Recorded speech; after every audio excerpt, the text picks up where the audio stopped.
What is up, ladies and gents, Noli here, and welcome to another Payday 2 video. Today we're going to be taking a look at 3 separate mods that are essentially inventory editors. What they're going to do is actually change the names of the weapons and weapon mods in the game to their real life counterparts, alongside another mod which is actually going to show you far more detailed weapon stats that I think is probably, of the 3, the most useful. The other 2 are more about the aesthetics, and they're for those of you who are interested in just seeing what the real life counterparts are, and those who are interested in guns and gun names. And I do actually quite like this mod.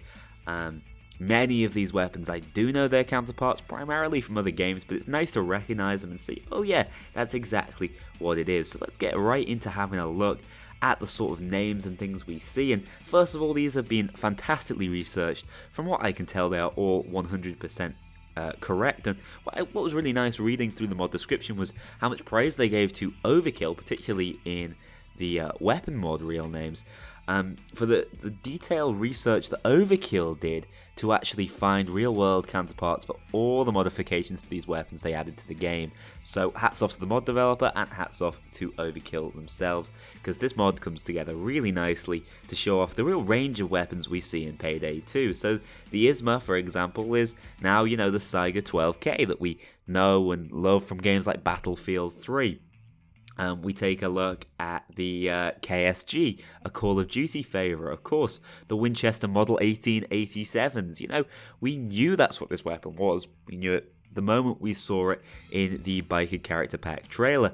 But it's nice to see it in game, and it's always been a shame that Overkill's not had these licenses and have had to make up their own names for weapons. Some absolutely not. They have a free license. You know, take Clover's weapon, for instance. You know, I like the idea of her naming her weapon.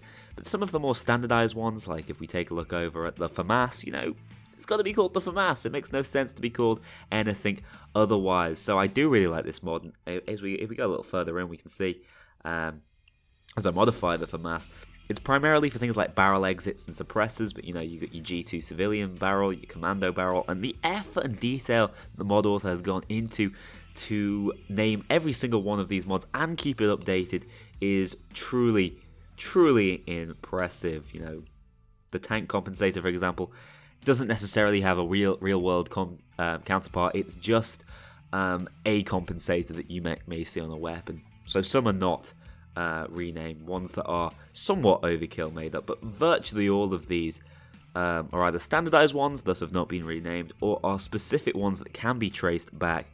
And yeah, fantastic job in every way. Both these mods seamlessly integrate with the game, and I really like them. But we're taking a look at the actual real useful utility over here. If I put my my Akimbo Berettas, of course, not the Benettis, back on, you will see the stat breakdown. So the standard, you know, mag size, total ammo, rate of fire, all that stuff is all identical. What we see though, and I think some of these are incredibly useful stats that I'd love to have known exactly in the past when I've been making things like weapon reviews.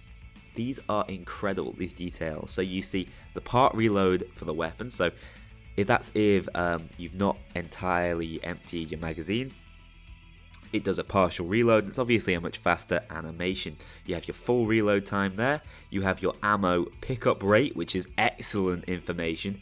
And I think that the pickup rate on the opposite side might be based around what skills you've got, but I'm not actually certain what that means. Obviously, I think 2.27 is what you're going to get per pack as base. Damage fall off is something required for shotguns. This is useful information. We have accuracy when aiming down sights, accuracy when crouched, and accuracy when stood up. Again, these are things that we know exist in the game. You know it's worth crouching before you shoot most of the time. But here is some actual detailed information, and we can compare how the different weapons do react. So I've called the Berettas basically the best Akimbos forever, but if we actually look at the intricate details of other weapons, there are ways in which they shine, and you don't necessarily see that without these improved weapon stats. You see the horizontal recoil and the vertical recoil, which is again something you can feel in the game, but Do you really want to go through and test every weapon before you can find your favourite? No, have a look through, pick out the ones that suit your playstyle. You know, you might struggle controlling recoil, try and keep it minimal. You might struggle with one particular type of recoil and prefer guns that just kick upwards. Pick those. This sort of stat mod is perfect. It saves you so much time of trial and error, especially for new players. Definitely gets my recommendation. Equip delays as well. Though those are mostly standardized based on weapon class, it's nice to see exactly what their time is.